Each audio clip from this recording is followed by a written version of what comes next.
In the ancient Near East during the 15th century BC, there was a strong empire stretching from the Nile to Jordan.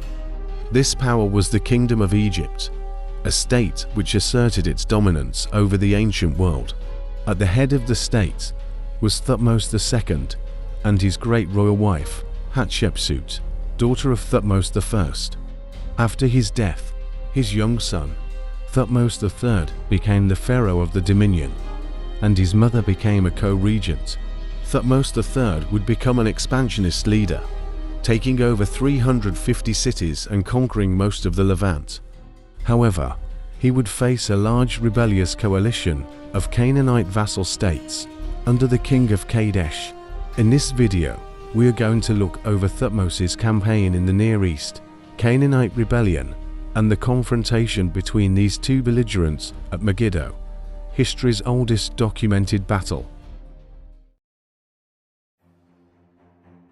Pharaoh Thutmose III began a reign in which the Egyptian empire reached its greatest expanse by reinforcing the long-standing Egyptian presence in the Levant.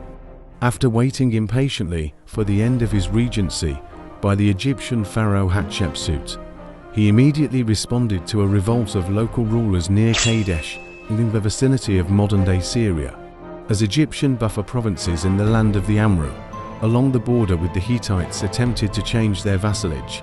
Thutmose III dealt with the threat personally. The Canaanites are thought to have been allied with the Mitanni and Amru from the region of the two rivers between the headwaters of the Orontes and the Jordan. The driving and main force behind this revolt was the king of Kadesh. The powerful fortress of Kadesh offered protection to him and the city. The king of Megiddo, with an equally strong fortress, joined the alliance. The importance of Megiddo was its geographical location along the southwestern edge of the Jezreel Valley, just beyond the Mount Carmel Ridge and the Mediterranean. From this location, Megiddo controlled the Via Maris, the main trade route between Egypt and Mesopotamia. The Egyptian army assembled at the border fortress of Joru, called Seal in Greek, and arrived 10 days later at the loyal city of Gaza. After 1 day's rest, it marched north for 11 days to the city of Yayim Abu Yema, south of Jat. Here, Thutmose sent out scouts. To continue northeast from Yayim, the army had to pass the Carmel mountain range, beyond which lay the Jezreel Valley and the city and fortress of Megiddo, where the rebel forces had gathered. There were 3 possible routes from Yayim to Megiddo. Both the northern route, via Zephti and Yonim, and the southern route, by way of Tanich, were safer but longer routes. The central route, via Aruna modern Wadi Era, was more direct but risky. It followed a narrow ravine, and the troops could only travel single file. If the enemy waited at the end of the ravine, the Egyptians would risk being cut down piecemeal. The army leaders pleaded with him not to take the difficult road, but to take either of the safer routes. Instead, with information from the scouts, Thutmose III decided to take the direct path to Megiddo. He believed that if his generals advised him to take the easier routes, then his enemy would assume he would do so, so he decided to do the unexpected. The king of Kadesh had left large infantry detachments guarding the 2 more likely paths and virtually ignored the Aruna route. Ignoring the danger of spreading out his army in the mountains, where leading elements might be subject to enemy ambush, narrow mountain passes, and his main force still far behind in Aruna. Unable to come to their aid, Thutmose took the direct route through Aruna. To reduce the risk, Thutmose himself led his men through Aruna, his light infantry and the mounted bowmen known as Haberl being quickly to eliminate any rebel pickets, leaving the main force of chariots to follow. With the city lightly guarded by the enemy, Thutmose led a quick assault, scattered the rebels, and entered the valley unopposed. Now, the Egyptian army had a clear path to Megiddo, with the main forces of the rebel army far away to the northwest and southeast. The Egyptian inscriptions of the campaign on the Temple of Karnak come from a daily journal kept by the scribe Janini during the campaign. In the Egyptian account, Thutmose gathered an army of chariots and infantry numbering between 10 and 20,000 men. Thutmose seized the opportunity. He set up camp at the end of the day, but during the night arrayed his forces close to the enemy. The next morning, they attacked. It cannot be established if the surprised king of Kadesh had managed to fully prepare for battle. Even if he did, it did not do him much good. Though his forces were on high ground adjacent to the fortress, the Egyptian line was arranged in a concave formation, consisting of 3 wings, that threatened both Canaanite flanks. Both the Egyptians and the Canaanites are estimated to have had around 1,000 chariots and 10,000 infantry. The pharaoh led the attack from the center. The combination of position and numbers, superior maneuverability of their left wing along with an early, bold attack, broke the enemy's will. Their line immediately collapsed. Those near the city fled into it, closing the gates behind them.